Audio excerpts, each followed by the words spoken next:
Welcome back to ICT Trading Concept, and here I'm here again. So from today I have decided to make the video little bit shorter. So many of you actually give me the objection that my video is actually longer than your expectation, so I'm gonna make the videos smaller, shorter. But what I will do, I will actually make them in part by part, because it's nearly impossible to make the video shorter. I can't explain everything within a very short time. But what I will do, I will make every video, and that will be self-dependent. That will be fulfilled. So if you watch the second part, that will increase your understanding more, okay? But if you just watch this video, that will be enough for for understanding. So let's go to the video. Okay, before going further, I would like to talk about what I am gonna discuss in this video. In this video, you are going to learn when you will open your chart, how do you start to read your price until the trade setup happened. Okay, so there is my chart. This is the daily chart, and I'm using Nasdaq, and you can see this is the daily fair value gap, and there is the order block level above the price, and lower the price I have this equal lows. You can see this equal lows. So just remember this daily fair value gap, that will be enough. So I'm gonna going to 15-minute chart, and I'm using the replay mode, because that will be easier for me. And here is your price right now. This is the daily fair value gap. If you remember, this is the opening gap, and I have just opened my chart before 8:30. At 8:30 there was a news, the CPI news. I can see there is very relatively equal highs. That was my buy side, and let me just mark it.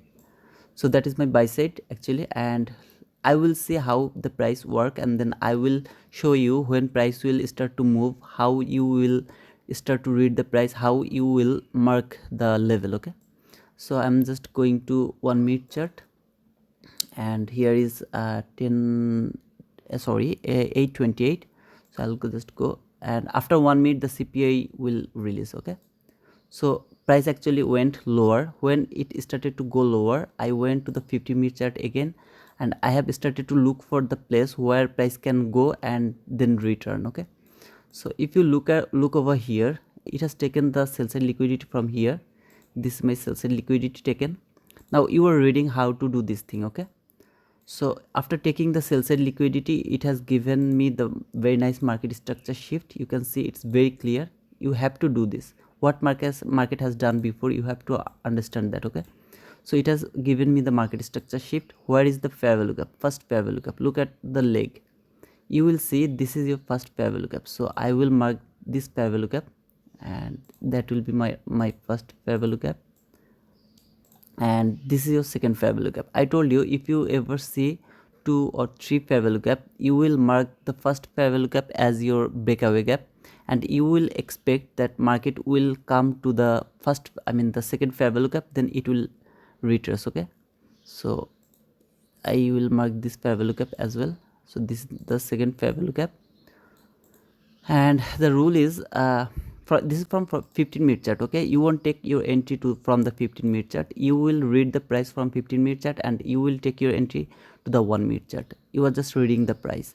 So from 15-minute chart, you can see there is 2 fair value gap, and the first fair value gap will be traded, and the next fair value gap, consequent encroachment, price can't go below this consequent encroachment. This is our expectation. Now I will go to the 1-minute chart. So here is 1-minute chart. You know this 2 level, right? It's from 15-minute chart. This is the first fair value gap, this is the second fair value gap. So I will watch what price do.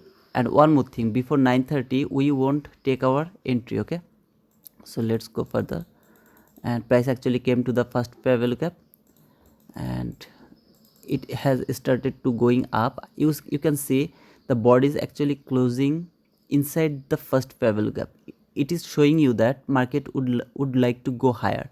Now above the market price, you see this is the buy side liquidity. This is very clean buy side liquidity, and that is your daily fair value gap. From daily chart, you will see this is the daily fair value gap. This is the opening gap. The opening gap from yesterday's 5 and 6 opening gap. I actually talked a lot about this opening gap to my live streaming, So if you are with me in my live streaming, you will know what is that.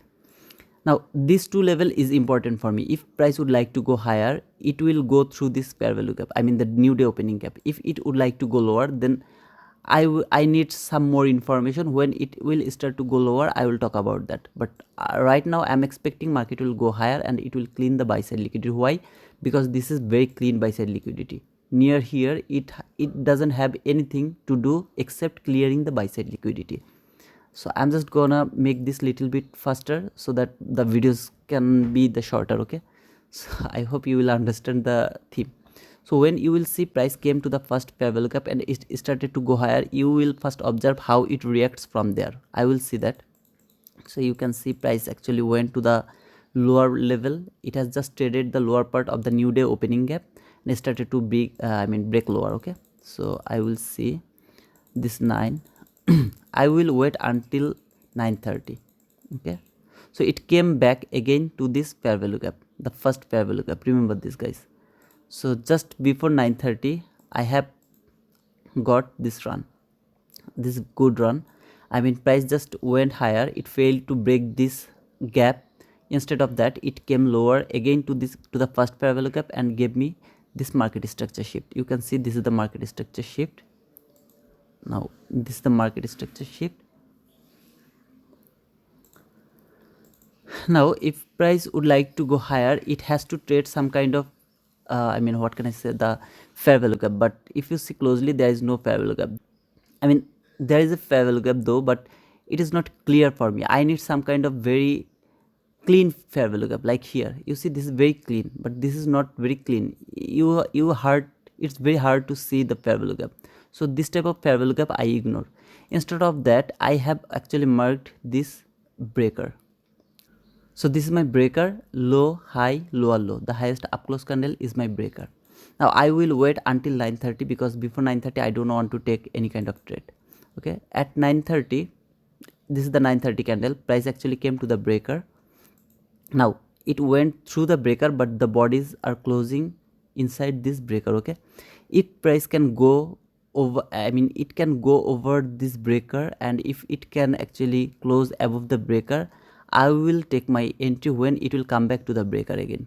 So that is my expectation. Now the very next candle has closed above this breaker. The second candle, the next candle, when it will come to the above to this breaker, I will take my entry. That is my plan. Why? Because I can see price doesn't want to go lower from this fair value gap. From higher time frame, from 15-minute chart, you will know it should come to this fair value gap and then it should go higher and take this buy side liquidity. That is our expectation. So the very next candle, when it came to this breaker, I will take my entry over there. And my stop loss will be lower this here, and my target will be to the consequent encroachment, above this buy side liquidity, and you can mark the consequent encroachment of this new day opening gap. Okay, that will be my trade, the first trade. Okay, let's see what price did. You see, that was your trade. You have already have a winning trade. Now let's look at the price again. What it has done, it went to the new day opening gap again, but it failed to close above this gap. So I am not sure price will go higher or it will go lower, because this is your supporting level, this is your resistance level. Okay, so you have to find two level. When price will be, wherever price will be, you have to mark two level. Either the above level or the below level has to be broken, otherwise it's not gonna be a very good trade for you. You won't be confident. Okay, so I need more information where price actually would like to go. So you can see it has actually respecting this new day opening gap, and it went below again. I don't need this breaker anymore because it has done its job, and this also I don't need. So it came, where did it came? It came to the consequent encroachment of this fair value gap. If you just mark the consequent encroachment, you can see it has actually come to this fair value gap. When I have already teaching you, every day I'm teaching you how you will use the fair value gap. Okay, if you see there is a rejection from the consequent encroachment, in the meantime it has taken this sell side liquidity. If you see closely, it has taken this sell side liquidity. This is your sell side liquidity, and it has it has rejected from the consequent encroachment. This is a very big run. Okay, if you have seen this type of run, you don't need to wait for market structure shift. I'm whenever I do streaming, I did this type of things. Okay, so when market came back again to this gap, you will take your entry over there. And where will be your stop loss? Your stop loss will be below this low. Okay, this is the rules. And where will be your target? Your target will be above these highs. You are not going to target over here, because there is a very nice fair value gap over here. Price can just come to this imbalance, I mean this fair value gap, and it can reject from there and it can go lower. So from this candle you are again inside the market, and now your target is over this buy side liquidity. Okay, let's see what price actually done. Look, there is your trade. Okay, so price came over there, so that is your entry. If you don't understand how this fair value gap works, it will be harder for you to understand. That's why I am teaching you this fair value gap concept first. Later I will explain the breaker block, then how market will book one level and another level. Everything I'm gonna teach you, but first thing first, you have to understand how this fair value gap works. Okay, let me mark the consequent encroachment. So look at the price. It is the consequent encroachment. You see, price came to this consequent encroachment and failed to go lower. Nobody closed below this consequent encroachment. So it is your sign that market really would like to go higher. And this is how from 15-minute chart, you know, market will come to this upper fair value gap, and this lower fair value gap will work as a breakaway gap. We will use this gap later. In my next video, you will learn how you will use this breakaway gap. Okay, so now we are using the upper fair value gap. It has come to the consequent encroachment, and whenever it came back again to this after the big run, when it come back to this upper level of this fair value gap, you will take your entry, and your target will be the nearest buy side liquidity. Okay, and later it will clean this buy side liquidity. I will show it to you again. I mean, just let me look. It has actually cleaned the buy side liquidity, and it will trade the daily fair value gap, whatever. So this is how you will start your day. From here I have shown you how you will start with your day with the price, how you will mark every specific level, and how do you expect. Okay, this is the expectation. I mean, when you will see the rejection from this gap, but it came here and it started to go, I mean, trade this consequent encroachment. From 15-minute chart, you know that market should go from this fair value gap to this specific level. You know that from 15-minute chart, and you are now in 1-minute chart to execute your entry. So when you will see the rejection from the consequent encroachment and then a very nice run above, you will take your entry whenever price will come back to the upper level. Okay, so this is the thing. I mean, this is the first part. I hope it will clear your concept little bit more about the fair value gap and fair value gap concept. So I will talk about the next thing in my next video. Okay, until then, cheers.